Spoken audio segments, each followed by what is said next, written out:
देर रात की शिफ्ट, उफ वो थकान। बस किसी तरह घर पहुंचने की जल्दी, और सामने फोन की स्क्रीन पर दिखती है एक कैब जो बस आने ही वाली है। ये सब कितना जाना पहचाना सा लगता है ना। लेकिन सोचिए, क्या हो अगर वही कैब, वही राइड आपको एक ऐसे रास्ते पर ले जाए जहां से वापसी का कोई रास्ता ही ना हो। तो चलिए, आज रात के इस आखिरी राइड के पीछे के डरावने सच को परत दर परत खोलते हैं।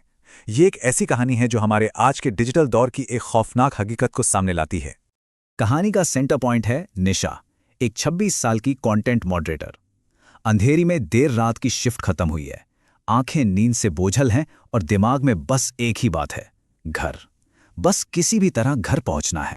वो कैब बुक करती है और स्क्रीन पे एक नाम आता है, महेश पाटिल।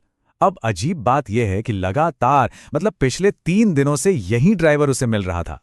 वैसे तो एक छोटी सी बात है, कोई भी इसे इग्नोर कर देगा, है ना। पर यहीं से उस बेचैनी की शुरुआत होती है जो आगे चलकर एक खौफनाक सच बनने वाली थी। तो एक रोजमर्रा का सफर धीरे धीरे, बहुत ही धीरे धीरे एक बुरे सपने में बदलने वाला है। निशा कैब में बैठती है, सब कुछ बिल्कुल नॉर्मल लगता है, पर बस कुछ ही पलों के लिए। सफर में गड़बड़ी तब शुरू होती है जब ड्राइवर अचानक एक सुनसान इंडस्ट्रियल रोड पर गाड़ी मोड़ लेता है। कहता है शॉर्टकट है। फिर रेडियो पर अजीब सी खरखराहट के बीच 2 जुलाई 2012 का एक पुराना ऑल इंडिया रेडियो का बुलेटिन बजने लगता है। तभी निशा को साईं दरबार रेस्टोरेंट का एक होर्डिंग दिखता है, और कुछ देर बाद वही होर्डिंग फिर से, लेकिन इस बार वो जला हुआ सा लगता है। और हद तो तब हो जाती है जब आगे एक पुलिस चेक पोस्ट दिखता है, और जैसे ही गाड़ी उसके पास से गुजरती है वो हवा में गायब हो जाता है। और ठीक उसी वक्त जब निशा इन सब अजीब चीजों से जूझ रही होती है, कहानी में सबसे बड़ा मोड़ आता है। उसकी दोस्त और कुलीग सना का फोन आता है, और बस यही एक कॉल निशा की दुनिया को हिलाकर रख देता है। यहां पर दो अलग अलग हकीकतें एक साथ चलने लगती हैं। एक तरफ है निशा, जिसे लगता है कि वो कैब में है, सफर शुरू हुए 10 मिनट भी हो चुके हैं। और दूसरी तरफ है सना, जो उसे फोन पर बता रही है कि अरे कैब तो कब की कैंसिल हो गई थी।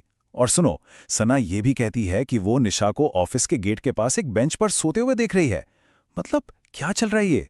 और इससे पहले कि निशा ये सब समझ पाती, फोन डेड अचानक बंद हो जाता है। बाहरी दुनिया से अब उसका कनेक्शन पूरी तरह टूट चुका है। फोन बंद है और वो एक ऐसी गाड़ी में फंसी है जो कहीं नहीं जा रही। अब निशा के पास ड्राइवर का सामना करने और उस नामुमकिन सच को मानने के अलावा कोई और रास्ता नहीं बचा था। तभी निशा को अपनी कैब ऐप की ट्रिप हिस्ट्री याद आती है। उसने देखा था कि ठीक 1 साल पहले 2 जुलाई को महेश पाटिल नाम के ड्राइवर ने अंधेरी से पवई तक की एक राइड पूरी की थी। फिर उसे एक पुरानी खबर भी याद आती है, एक कैब ड्राइवर की मौत हाईवे पर एक एक्सीडेंट में। तारीख वही थी, ड्राइवर वही था, और रास्ता भी वही था। तभी उसकी नज़र कार की डिजिटल घड़ी पर पड़ती है, और वो देखती है कि समय जम गया है। सुबह के 3:33। सेकंड्स का कांटा बस चमक रहा है, लेकिन आगे नहीं बढ़ रहा। ये वो पल है जब समय एक लूप में कैद हो गया है। और फिर ड्राइवर महेश अपना सच बताता है। वो कहता है, मैं भी बस घर ही जा रहा था मैडम, पर किसी ने मुझे घर पहुंचने ही नहीं दिया। वो उस ड्राइवर का भूत है जिसकी ठीक 1 साल पहले इसी रात, इसी रास्ते पर एक भयानक एक्सीडेंट में मौत हो गई थी। इस खौफनाक सच के सामने आने के बाद कार में कुछ ऐसा होता है जो इस बुरे सपने का अंत कर देता है। अचानक निशा की आंख खुलती है और वो खुद को वापस अपने ऑफिस के गेट पर पाती है। सब कुछ एकदम नॉर्मल। वो ऑफिस के गेट के पास उसी बेंच पर है। गार्ड बताता है कि कैब कैंसिल हो गई थी।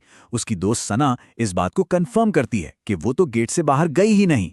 उसका फोन बिल्कुल ठीक काम कर रहा है, और घड़ी में बजे हैं रात के 2:59। तो क्या ये सब बस एक बुरा सपना था? लेकिन जैसा कि आजकल की डरावनी कहानियों में होता है ना, असली सबूत हमारी टेक्नोलॉजी में ही छिपा होता है। एक पल की राहत के बाद कहानी का सबसे डरावना, सबसे ठंडा सच सामने आने ही वाला है। निशा ऐसे ही अपने फोन की गैलरी खोलती है, और वहां उसे एक नई तस्वीर दिखती है। एक ऐसी तस्वीर जो उसने नहीं खींची थी। उस फोटो पर टाइम स्टैम्प है, सुबह के 3:33। फोटो को देखकर लगता है जैसे उसे कार की पिछली सीट से लिया गया हो। और जब वो जूम करके देखती है तो रियर व्यू मिरर में उसे महेश का वही थका हुआ मुस्कुराता हुआ चेहरा दिखाई देता है। यही वो सबूत था कि वो राइड असली थी। तो ये कहानी हमें एक बहुत ही परेशान करने वाले सवाल के साथ छोड़ जाती है। अगली बार जब कोई देर रात कैब बुक करे तो क्या उसे सच में पता है कि उसे घर छोड़ने कौन आ रहा है?